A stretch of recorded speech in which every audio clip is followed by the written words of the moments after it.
Mbena Amineto, marketiste téléphonique à AGC. Je suis mère de 2 enfants. Je cumule 11 années d'expérience à AGC. Je suis entrée à AGC en tant que secrétaire caissière. J'avais déposé mon dossier et après on m'a contacté pour être secrétaire caissière parce qu'on devait ouvrir l'agence de Fumban. J'ai commencé la formation en tant que secrétaire caissière. C'est où je me suis lancée directement dans le métier des assurances. Je suis entrée dans les assurances parce que notre voisin direct était un courtier. Quand je fréquentais, à tout moment, quand je passais, un jour il m'a interpellé, il m'a dit pourquoi je ne m'intéresse pas. Je ne dépose pas mon dossier chez lui comme stagiaire et j'apprends ce qu'on appelle l'assurance parce qu'il voit que je peux mieux m'en sortir. Quand j'ai eu ma deuxième fille, je suis allée déposer les dossiers à AGC parce que je voulais vraiment travailler dans les assurances. Je vais jamais oublier M. Abenkate. Son âme, il est déjà décédé. J'étais commerciale à cette période et à cette période, on m'appelait constamment. Soit je vais assumer l'intérim à la réception. Donc c'est le genre, je me réveille le matin, RH m'appelle, Amine, tu es où? Ok, telle personne n'est pas là, tu seras à la réception pour assurer l'intérim. Ou bien il y a une secrétaire caissière qui ne sera pas là et tu vas aller là.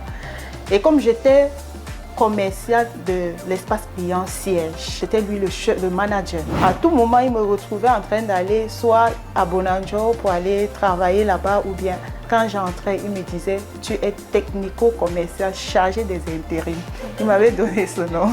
Je ne vais jamais oublier. Je ne vais jamais oublier aussi que j'étais assistante DG parce que j'avais assuré aussi l'intérim une fois de l'assistante DG. Les difficultés, j'en ai eu. Surtout à la période où j'avais ma fille malade et que personne ici ne savait ce que je traversais.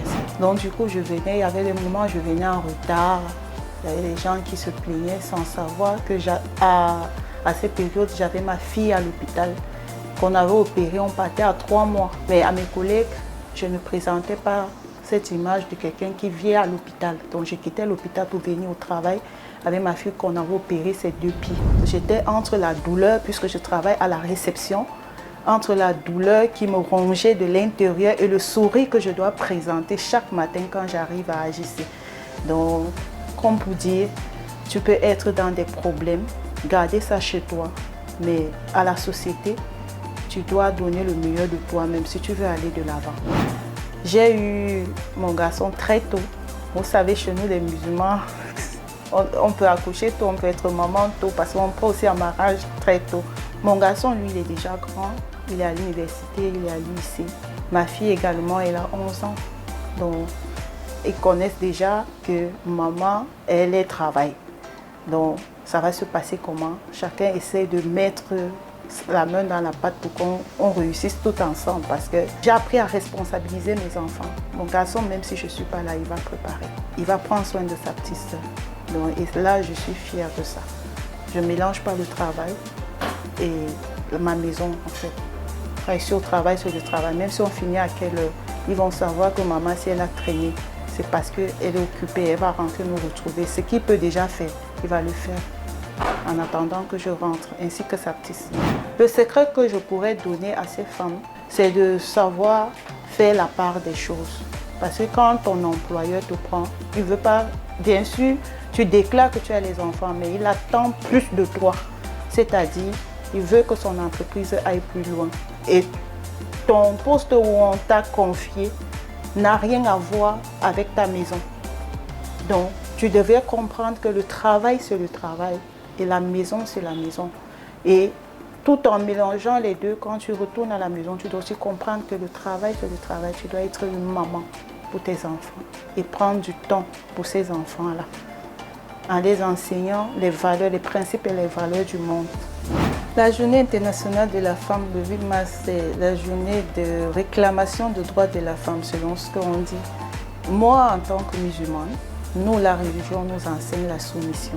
Ce n'est pas pour autant dire on ne va pas entrer dans le 8 mars. Ce que j'aimerais dire aux femmes, c'est de ne pas extrapoler. Toujours comprendre que, quel qu'en soit le cas, même la réclamation des droits de la femme que nous réclamons, on doit encore penser, après qu'on est la femme, et que ça soit religieusement parlant, c'est l'homme qui est au-dessus de la femme. En conclusion, j'encourage toute femme qui donne le meilleur d'elle-même dans tout ce qu'elles font. Moi, je dirais toujours, il faut rester soi-même quand tu es en train de travailler, mais donner le meilleur de toi en toutes circonstances, surtout si on t'interpelle pour quelque chose. Et surtout, rester toujours souriante parce que le sourire, c'est quelque chose. Hein? On peut beaucoup gagner avec le sourire, moi j'en sais.